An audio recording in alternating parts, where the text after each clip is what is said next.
Laser sights are an essential firearms training tool, clearly correcting and improving the two most important shooting fundamentals, aiming and trigger control.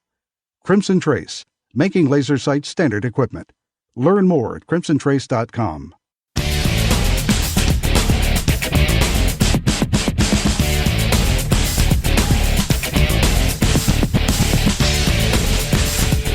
This is Tom Gresham's Gun Talk, now available on iTunes and other podcast clients, and on the free Gun Dealio smartphone app for iPhone and Android. Feel free to call Tom now at 1-TOM-TALK-GUN or 866-825-5486, or email Tom at guntalk.com. Now, once again, here's Tom.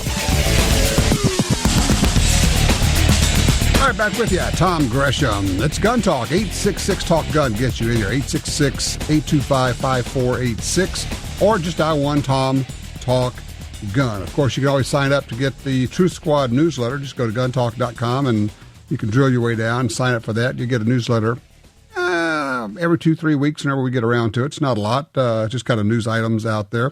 And, of course, don't forget to get the free, did I mention free, Gun Dealio smartphone app, available for the Android or your iPhone. And with that thing, you can get all kind of deals and special promotions. When you go into a gun store, it knows. It goes, bing, hey, here's a special deal. You're in a gun store.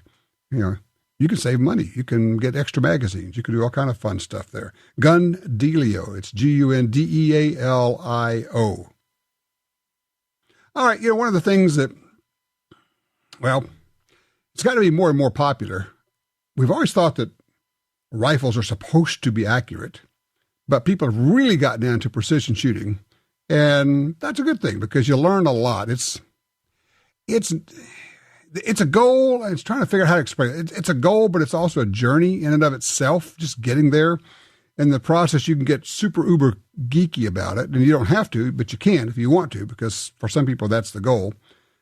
Part and parcel of that is getting your rifle right, whether that means scopes or ammo or triggers or maybe even stocks.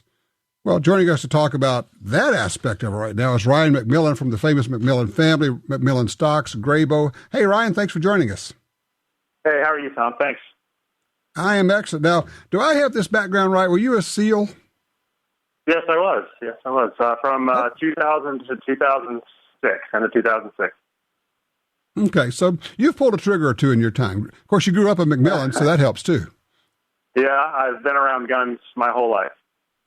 Yeah, no kidding. I mean, for those who don't know, I mean, McMillan is like one of the major names in, how would you put it, in precision rifles, high-grade rifles, I mean, stuff that really shoots. Is that fair?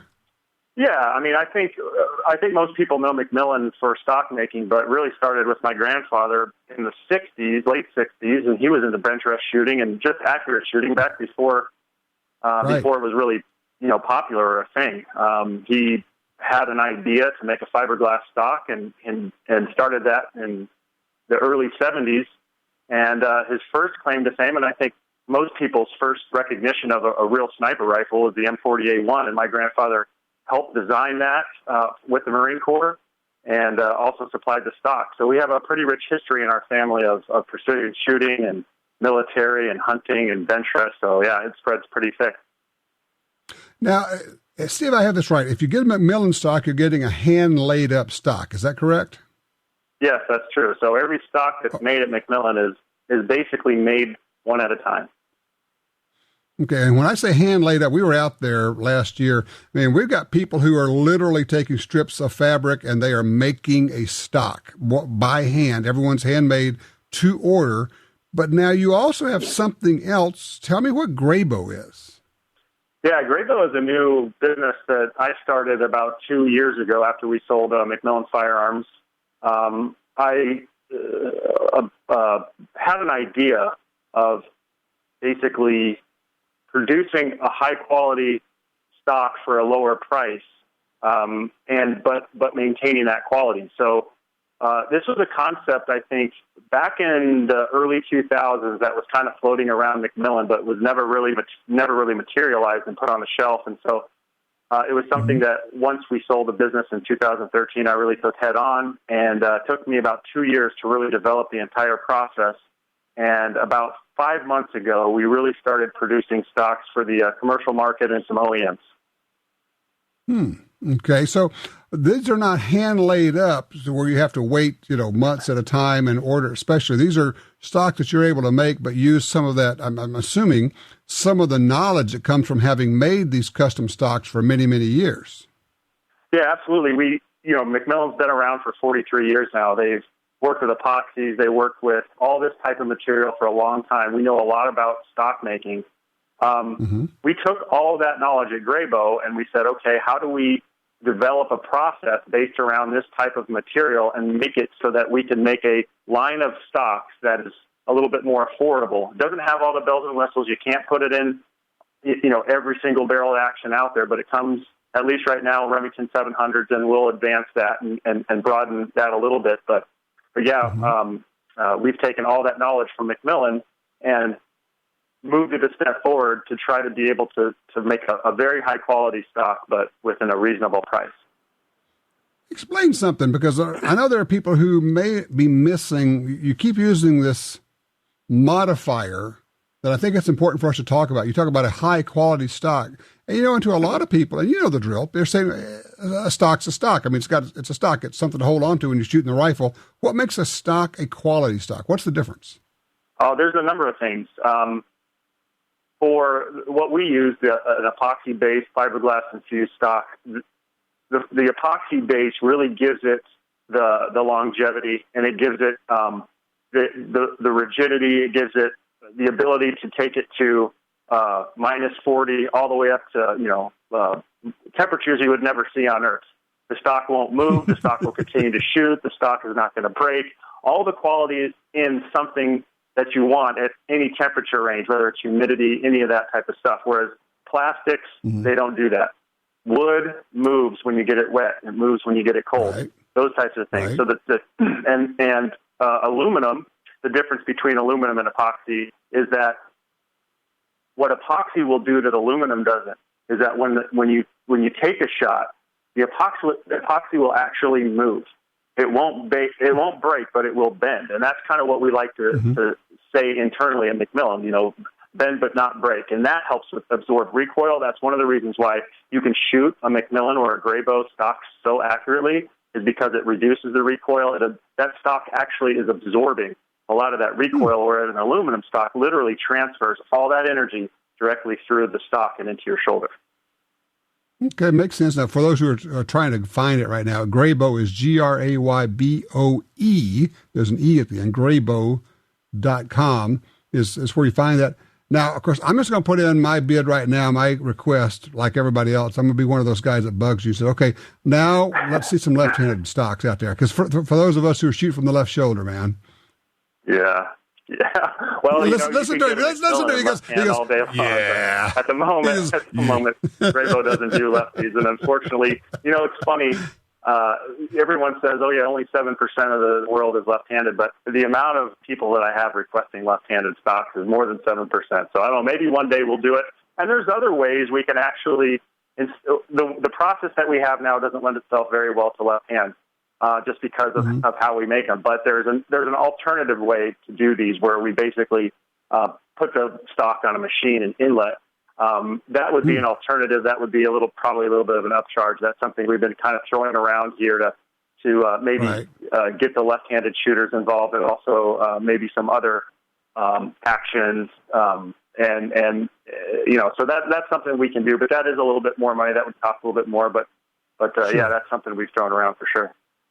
Okay, I will throw this out. It's not about being left-handed, because I'm not left-handed, but I shoot left-handed. My son is right-handed and shoots left-handed. My daughter's right-handed, shoots left-handed. It's all about that left master eye. And all of my tests I've done, I'm looking at about 35% of the population has a left master eye, dominant eye. Yeah. So just for what it's worth, hey man, I'm marketing. I'm pitching for all I'm worth here.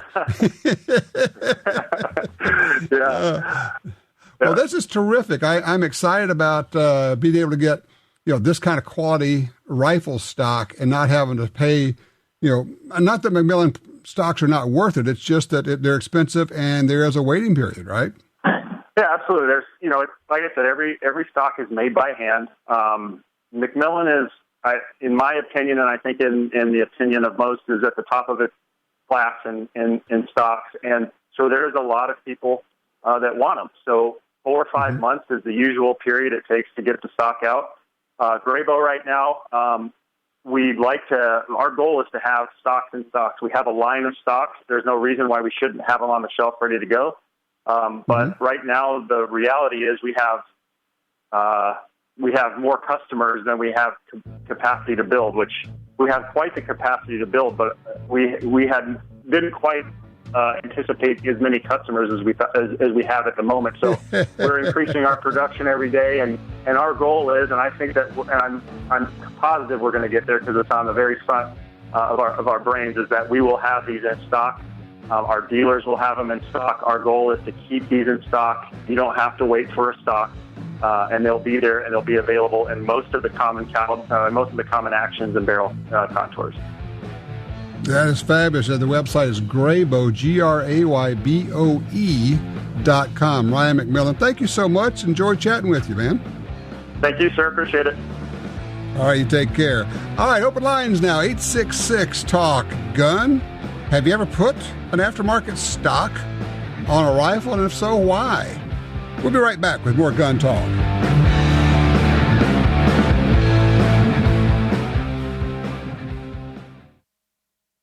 If you're looking for a safe and trusted way to sell your firearms, look no further than Dury's Gun Shop. I trusted them to sell my dad's collection. They built their business for over 50 years on honesty and customer service. Dury's Guns will buy any size collection or estate, none too big or too small. Selling your firearms to Dury's Guns is easy. Go with the pros. I trust Dury's Guns. DurysGuns.com. Are you looking for a place to shoot? The National Shooting Sports Foundation has a great website called wheretoshoot.org. It's the largest database of shooting ranges on the internet. It's also a great resource for shooters where you can find video tips, printable targets, and a lot more. Find it online at wheretoshoot.org. And while you're there, download their free iPhone app. That's wheretoshoot.org.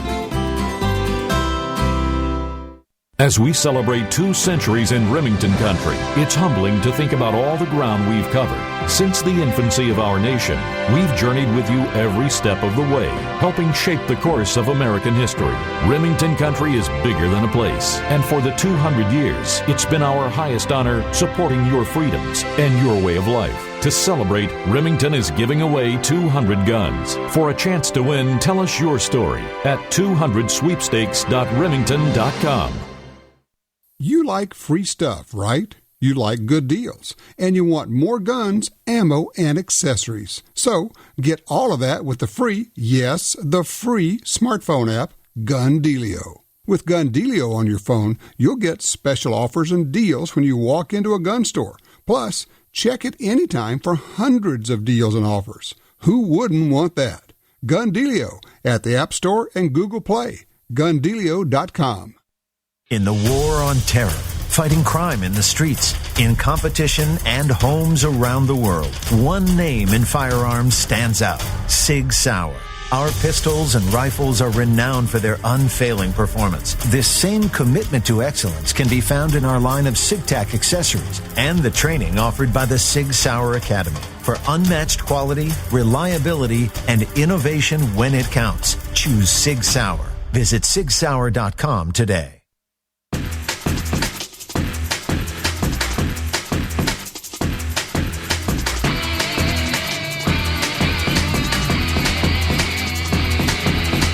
All right, back with you. 866-TALK-GUN gets you in there. Line 4, Tom's with us out of Hemp Hill, Texas. Hey, Tom, what you doing? You shooting rifles up and down?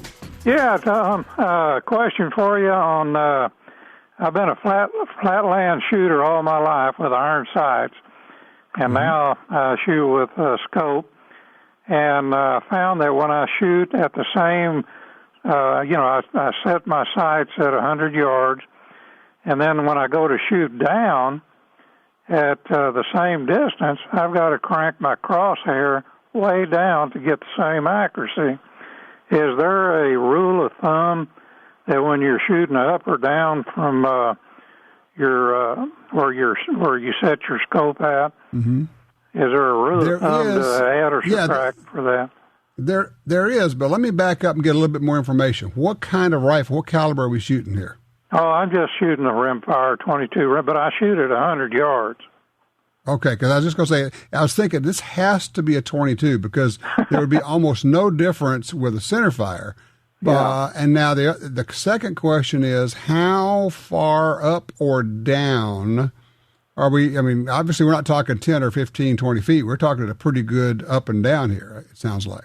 No, really, it's between 15, 18 feet down. And I've noticed that to get the same accuracy, I've got to crank this thing way down, but I'm shooting, subsonic ammunition, too. Okay, let me explain what's going on here. The rule is this. It's going to sound counterintuitive until you figure it out. It's whether you're shooting at an elevated angle or a depressed angle, up or down, the bullet is going to hit higher than where you are aiming, whether it's up or down. And here's the reason. You understand, of course, you have a scope. You look through the scope, and the barrel is actually pointed slightly upward, so the bullet actually crosses through the line of your sight and then drops back down through the line of sight. You understand how that works, obviously, yes, right? Correct.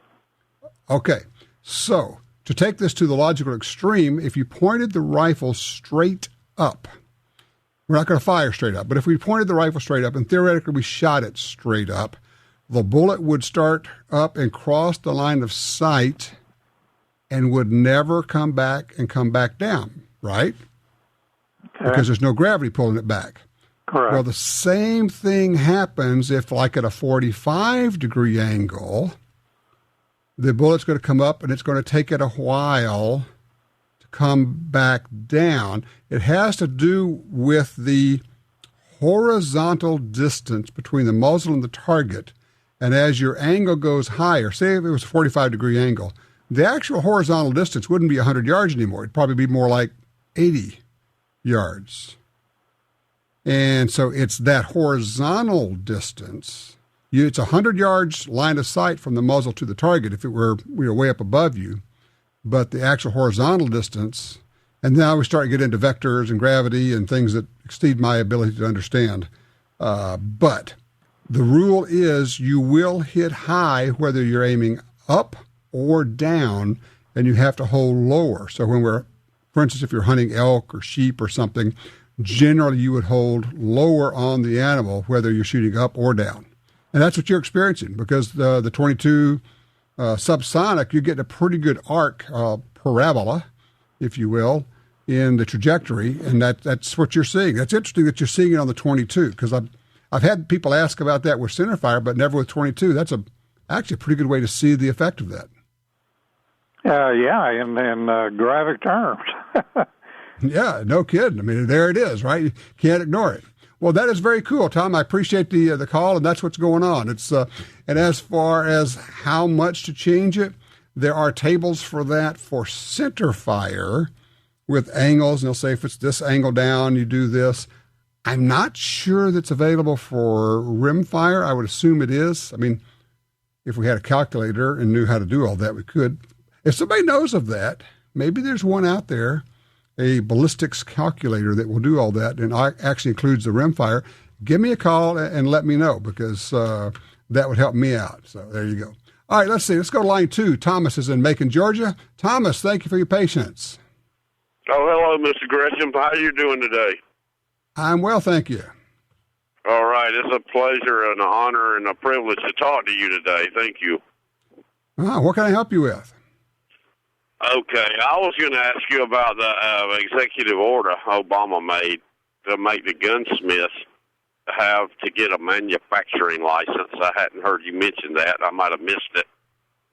Yeah, I've talked about it several times. It's basically a guidance on the registration. What it says is that if you're a gunsmith, you now will have to get a manufacturer's license, $2,250 per year, and you will be a gun maker, licensed as a gun maker, just because you are doing gunsmithing. Now, you and I would agree that's absurd. That's like saying your car mechanic needs to get a license to be a car manufacturer. That doesn't make any sense there, but that's what's going on. So here's where we are with that. The National Shooting Sports Foundation is asking everybody to contact their elected representatives, their congressmen and their senators. That's where the correction is going to come. We have to get this done through the U.S. Congress, and it's really, really easy to find your congressman's phone number. Call them. Don't text. Don't send an email. Certainly don't send a letter, but call the office. And you can call the U.S. Congress up in D.C. and say, hey, this is where I live. Who's my congressman? What's the phone number? They'll route you through. It's probably in the phone book if you still have a phone book, or as we like to say, internet search is your friend, and you can find it that way. But that's where we are. We've got to get this stopped, and it's going to be the U.S. Congress now that gets that done. So the National Shooting Sports Foundation is asking us all to get involved that way. Thomas, thank you for your call, and give me a chance to hit that again. I'm trying to remember to mention that every week. We all need to be involved in that. I mean, look, there are gunsmiths out there who have already said, I'm done. I'm sending back all the guns. I'm not going to get a manufacturer's license. That's just silly on the face of it. NSSF is saying, if you're a gunsmith, don't do anything right now. Just don't do anything. We're working on this. Don't get out of the business. Don't send people's guns back. And also do not apply for this manufacturer's license. Just don't right now. They're working behind the scenes. They're working in Congress. They're doing some other stuff. So if you either are a gunsmith or are you talking to a gunsmith, the message right now is don't do anything, okay? Don't apply for the license and don't get frustrated and say, I'm out of here. Just hang tough. But for the rest of us, once again, there's a whole deal of, gee, what's my level of commitment? Would I take 5 minutes to make a phone call?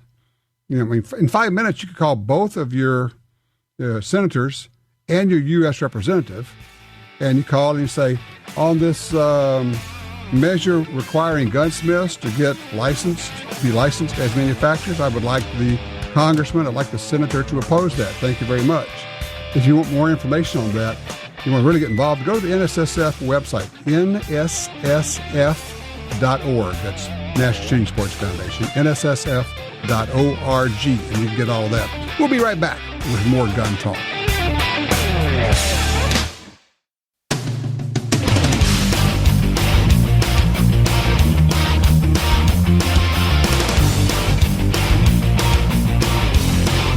Want your opinion to make a difference? Log on to our website and take the Gun Talk poll, www.guntalk.com. Now, once again, opinion page regular contributor for the Washington Times, here's Tom. All right, back with you. 866-TALK-GUN gets you in there. We're pretty much open lines if there's something that you want to talk about or a question that you have about guns or ammo or scopes or stocks or storage or self-defense or how to carry or holsters or training. We'll go all of those places. All you got to do is give us a shout. 866-TALK-GUN. James is on one in Shreveport, Louisiana. James, you're on Gun Talk. What you thinking? I'd just like to say how I think it's, how the left likes to play up the evil AR-15 as being horribly dangerous and lethal, but the fact of the matter is, it's actually, in my opinion, a very inferior round. It doesn't have a whole lot of stopping power. Well, it's for those who don't know, I guess we should explain the AR-15 platform. Generally, it's available in different calibers, but 99% of the rifles are chambered for the .223 caliber or the .556. Essentially the same. It's a .22 caliber round, same diameter bullet as a .22 rimfire, but just going faster. But to your point, James, is exactly right. This is not a big, bad, powerful firearm like something you shoot elephants with. This is a little cartridge. Now, more of an enthusiast gun, really, a target shooting gun. It's part of what makes it so much fun to shoot because it doesn't kick a lot, and there's not a lot of recoil, and the ammo is relatively inexpensive, and you can shoot a lot of it and go to the range and all of that. So it's always mildly humorous when the media talks about the powerful assault weapon, and we're going, really? In some states, this thing is so puny they won't even let you hunt deer with it. It's not powerful enough to be considered useful on deer. So it's part of I would almost say purposeful ignorance on the part of the media. They don't want to know, because if they know, then they have to tell the truth, maybe. And then they would have to say, well, actually, yeah, these are not very powerful. And, oh, yeah, then the action actually works the same as the rifle that Teddy Roosevelt used. That'd be President Teddy Roosevelt. And, oh, yeah, people have been using semi-automatic rifles for hunting for a century, a full 100 years in this country. So there you go. James, thanks for the call. I appreciate that.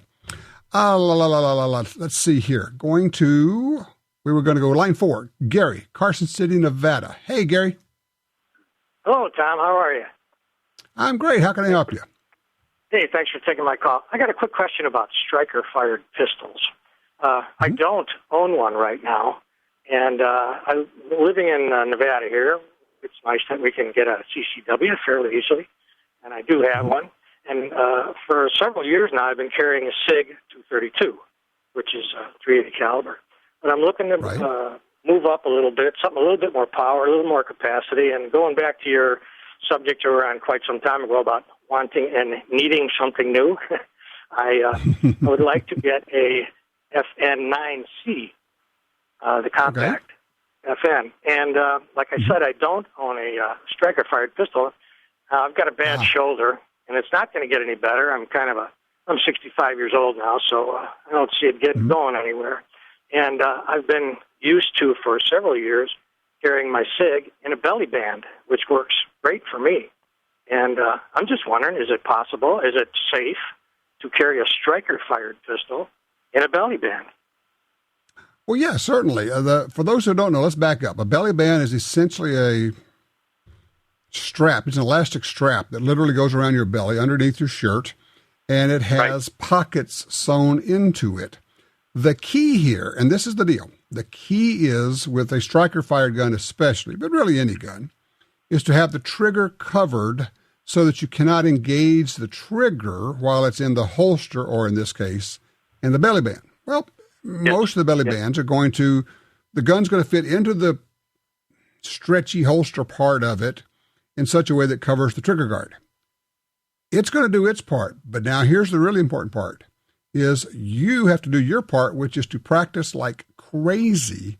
And I'm not talking about a dozen times. I'm talking about 300, 400, 500 times of pulling this thing out of your belly band unloaded and practicing keeping your trigger finger pointed straight down along the side of the slide, not straight across the trigger guard, but up higher or along the side of the slide, so that you get your firing grip on the grip itself, on the handle or the grip of the pistol.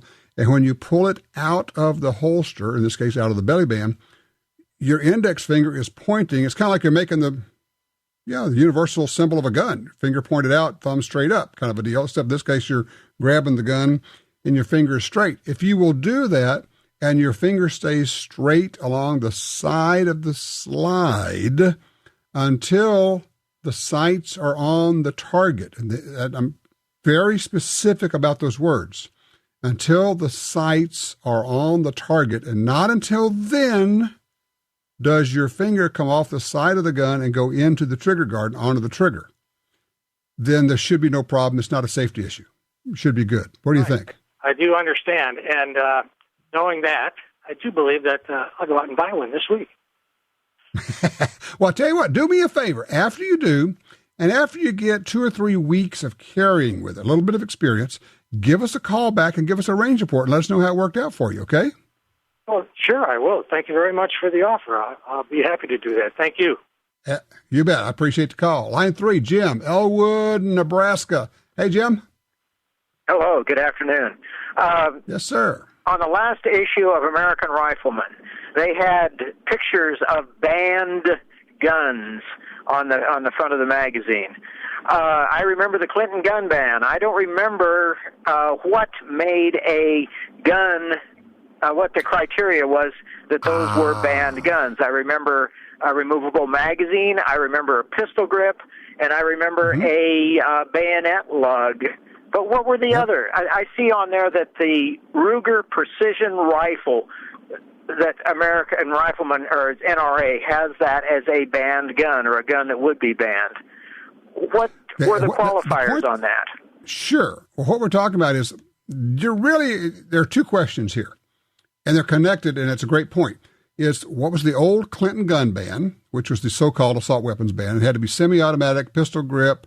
It could have one of several different features, which would be like a collapsible stock or a bayonet lug, detachable box magazine. But the problem is, and that brings me to the current stage of things, is because there is no such thing actually as an assault weapon, it doesn't actually exist. It's a political term. It's a political term that's created to be infinitely expandable. So they could say, oh, that has a detachable box magazine, that's enough. Or in the case of the Ruger Precision rifle, it has a detachable box magazine and a pistol grip and a muzzle brake, flash suppressor, blah, blah, blah, blah, whatever they wanted to say on it. So, or a barrel shroud. That's the one I always love. A barrel shroud. That could be a handguard, of course. That was the one that, was it Pelosi? A boxer? No, it was McCarthy. Yeah, I think it was. One of the senators, she was being asked, well, you want to ban a barrel shroud? What's a barrel shroud? She says, oh, that's a shoulder thing that goes up. A barrel. Yeah, the barrel. This handguard that keeps you from burning your hand on the barrel. She wants to ban it, but she thinks it's a shoulder thing that goes up. They want you to burn your hand, so not have protection. I don't know. But to your point is, gun bans are by their nature as expansive as they can get away with. So whatever it takes to include, that's why they start with something like, well, full automatic, semi-automatic, whatever, that kind of thing. And then pretty soon we're all the way to pump action shotguns because, of course, those are repeaters too, and you can work those things fast. I saw an exhibition shooter on YouTube, and he could break 7 targets in the air with a pump. Well, that's just way too fast. Well, if it's too fast, what is the right speed? What's the right number of rounds? We know they don't like 30. We don't know they don't like 15. We know they don't like 10. They actually went down to 7 in New York. I think the right number of rounds for the gun banners is 0. Be right back.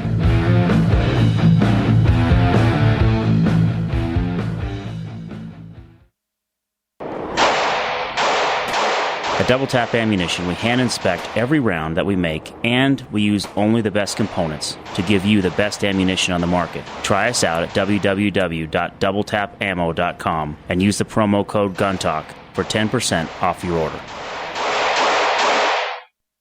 What's important in a gun safe? Security, reliability, safety, good looks? It all comes down to quality. Quality that's built in from the beginning. Liberty Safe has made quality products for 29 years right here in the USA. Trust your guns, your valuables, and your safety to Liberty Safe. Did you ever regret buying quality? I didn't think so. Get the best. Whatever your budget, get a Liberty Safe. LibertySafe.com.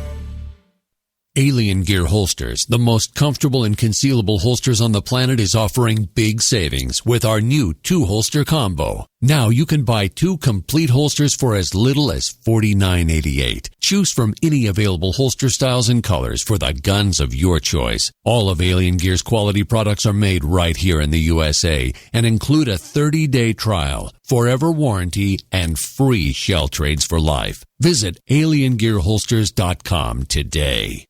If you're like me, you don't have money to burn, but you still want to buy guns, ammo, and accessories. That's why we created Gun Dealio. That's a free, yes, a free smartphone app. Just download it and start getting the deals. Could be discounts, offers of free magazines for your gun, or you could be the first to hear about new stuff from gun makers. Here's how it works. With Gun Dealio on your phone, you get alerts when you enter a gun store. Special deals, you know. You don't have to do a thing. It'll do a lot of other cool things, like let you watch gun videos and listen to Gun Talk podcast. Plus, check it anytime for hundreds of deals and offers. Getting more while spending less. Smart, huh? Gun Dealio. Made in America, gluten-free. At the App Store and Google Play or gundealio.com. Accurate, powerful, consistent. At Double Tap Ammunition, we offer 364 loads in 83 calibers that give you exactly what you've been looking for. Try us out at www.doubletapammo.com and use the promo code GUNTALK for 10% off your order.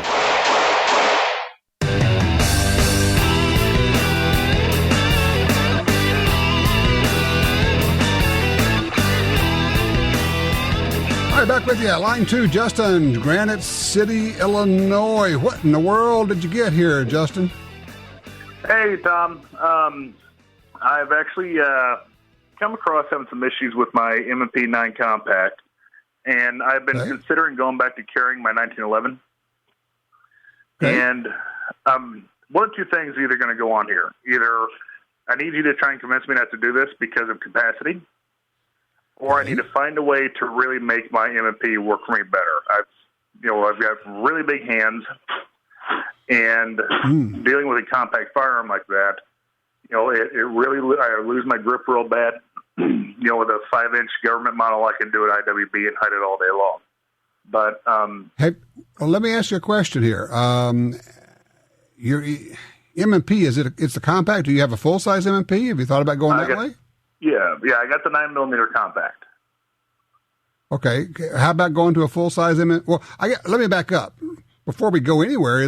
Do you like the M&P, generally speaking? Oh, I love it, but because of its size to my hand ratio, it's so tough to really get a good grip on. And what's going on here? At my gun range. No, I'm sorry.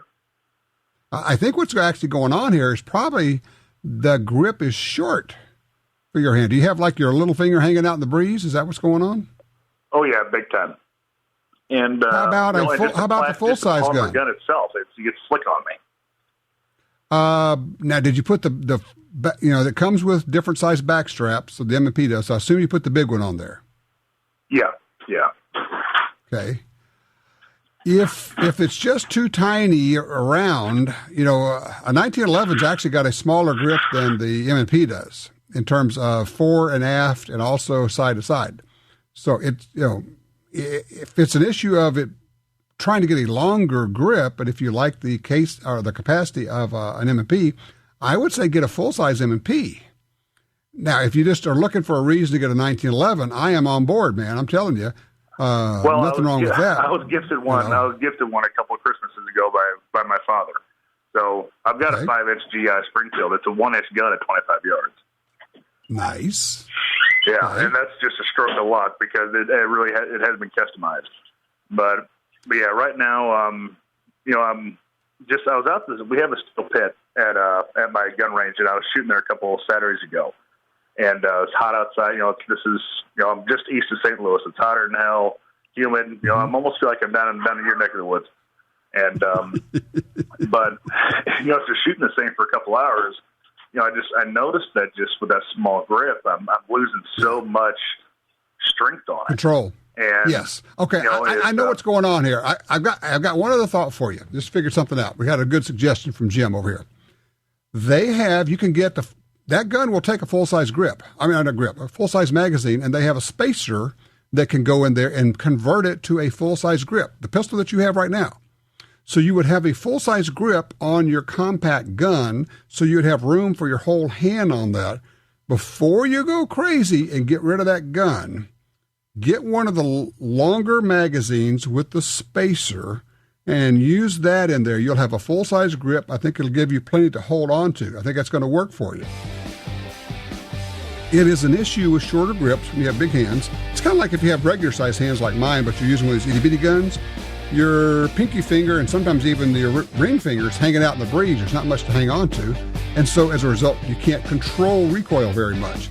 The longer the grip is, the more you can control the recoil. So either a full-size gun with a full-size grip, or maybe put that spacer on with the extended magazine on it. I think that would work for you.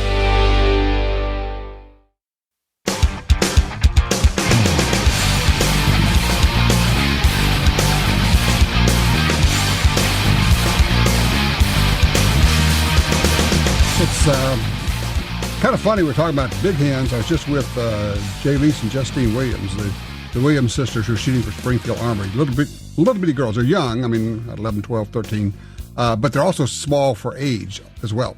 And they have these little hands. And, they're shooting an XD, which is a double stack, but also shooting a 1911. And I think it was Jay Leese was saying how much she liked the 1911 because it fits her small hands. You can tune them down. And I think it's one of the reasons I like the 1911. Now, she's shooting a full size, not a compact. But I don't remember looking to see if she went with thin grips on it. But I think it makes a difference to go with the thin grips on a 1911. I just like the way they feel. By the way, we'll have video. We did a really nice piece with those two young ladies, and they are impressive, not just for their shooting, but just for who they are.